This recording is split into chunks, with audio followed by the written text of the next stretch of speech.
Miami, Indiana. Miami, Indiana.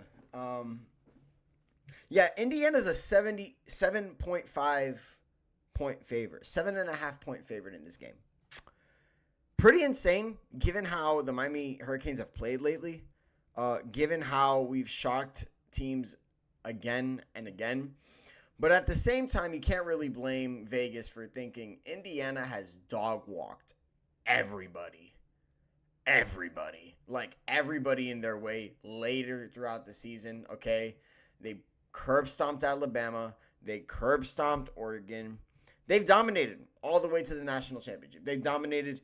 And look, it's safe to say that this team is going no. This team for the foreseeable future is here to stay.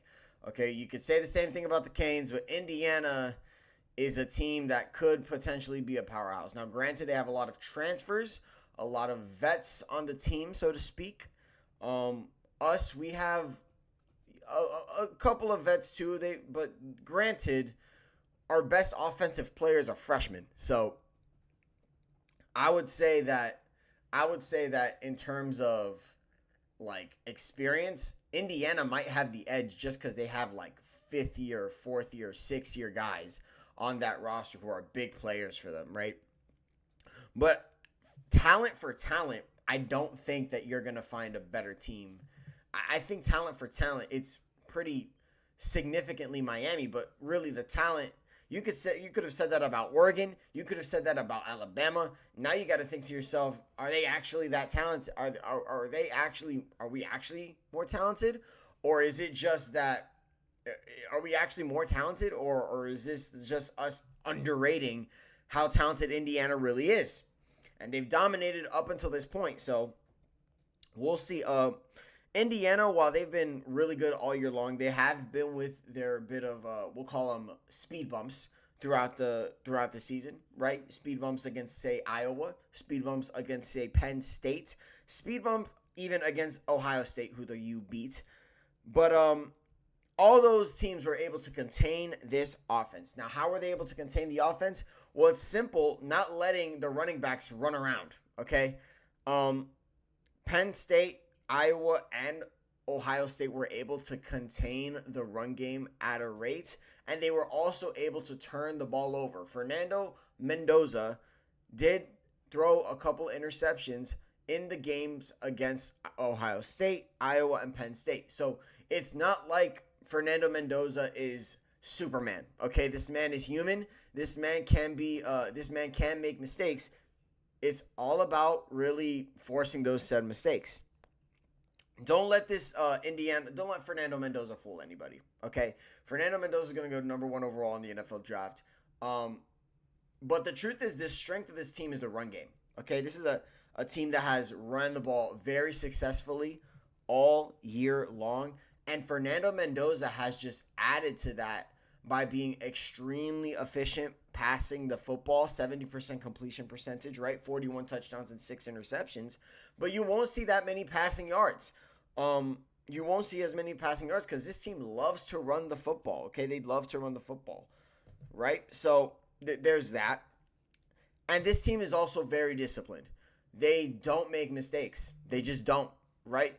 And if they do, they're very minor mistakes that won't cost them, right? They're not turning the ball over, right? They're really just they are a team that you simply cannot make mistakes against, and they will not make mistakes either. So, and those kinds of teams are very difficult to beat every single time, right?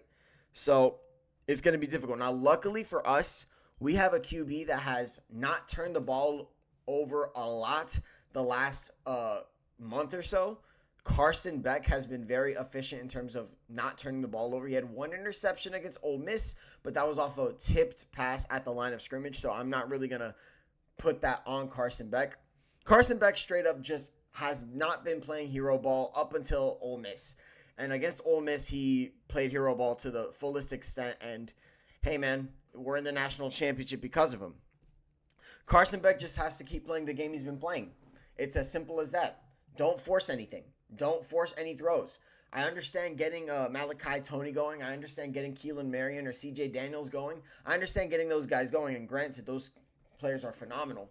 But I much rather us keep it in the hands of the sure-handed Mark Fletcher and Sharmar Brown. Okay, those two have been great this postseason. Mark Fletcher in particular has been awesome. He had 133 rushing yards just last game.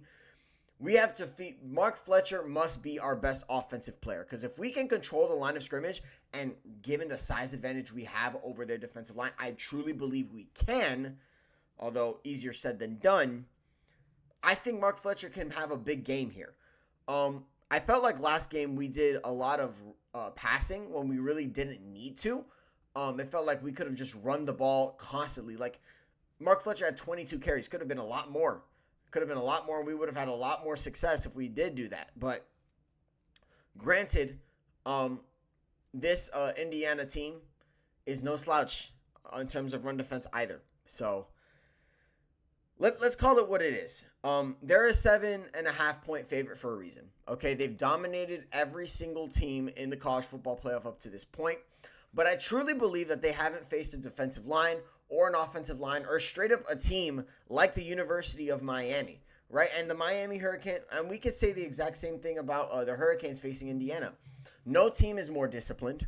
No team has run the ball more successfully. No team has a better quarterback. No team has a better defense. No team is better than what we're about to play in Indiana. Let's get that straight. But I truly think that the talent that the Miami Hurricanes have, if we remain disciplined, if we remain mistake-free, I truly believe that this team can pull it out and come away with the national championship. I truly believe it. And I know a lot of people are really counting out the Canes.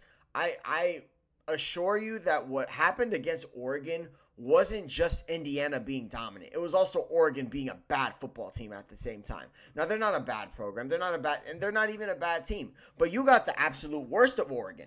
Absolute worst. 3 turnovers in the first half, all 3 of them within their own territory. Yeah, you're going to blow out a team like that. You are. This is not to discredit Indiana by any means, but the reality is that Oregon played a terrible game. They did. And I just don't expect that from a Carson Beck. I don't expect that from a Malachi Tony. I don't expect that from this offensive line. I don't expect that from the defensive line, which, by the way, I don't think the Indiana Hoosiers have ever played a defensive line as talented as the one that we're going to send to that backfield attacking Mendoza, okay? So, granted, all these things that I just said could be moot, because at the end of the day, if we make mistakes, it won't matter. They will win, okay? If we make critical mistakes, they will win the football game. That is how it's gone all year long for Oregon. That is how it's been done all year long for Indiana. Your team makes a mistake, we capitalize off of it, and it's over. So, straight up, we have controlled the line of scrimmage and controlled the game, every single game in these playoffs. We have. I don't know if we were going to have that same success against Indiana. But if we do, if we play our game, if we do control the line of scrimmage, control the game, and keep the trend going of dominating in the line of scrimmage, then there's no reason that we shouldn't take care of Indiana. Now, obviously, easier said than done. Curt Cignetti has done a phenomenal job over there.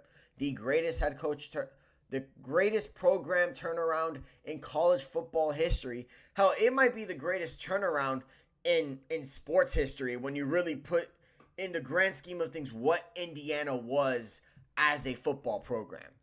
But they're a 7.5-point favorite, like I've been saying. Miami's going to be at home. Even though they're going to be the away team, they're going to be at home in Hard Rock Stadium. I do expect Indiana to show up. I don't expect it to be just a full house of Canes. I really don't. But I do expect the home crowd to represent, like we did in the Fiesta Bowl, like we did in the Cotton Bowl. I fully expect us to represent.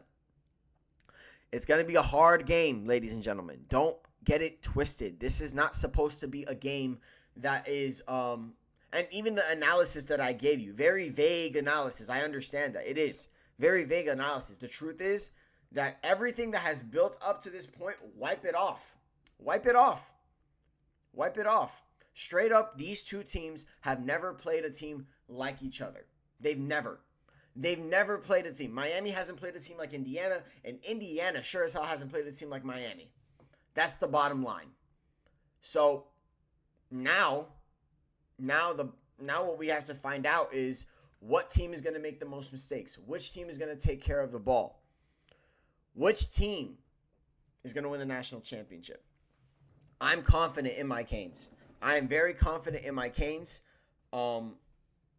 If we do lose, no shame in the season that we've had. And the same thing can be said about the Indiana Hoosiers. Although I do feel there will be a bit of a failure narrative thrown in there. I don't think so. But, I mean, given how the season has gone, given the favorite that you are in this Hurricanes game, I don't know. Would it be a failure if Indiana doesn't get it done? Because I don't think it's a failure to what Miami Hurricanes are doing, given what has happened. It's been a magical run for both of these teams. It all comes to an end Monday night. I will be very, very nervous, to say the least. Very, very nervous. But I believe that the Miami Hurricanes can get it done.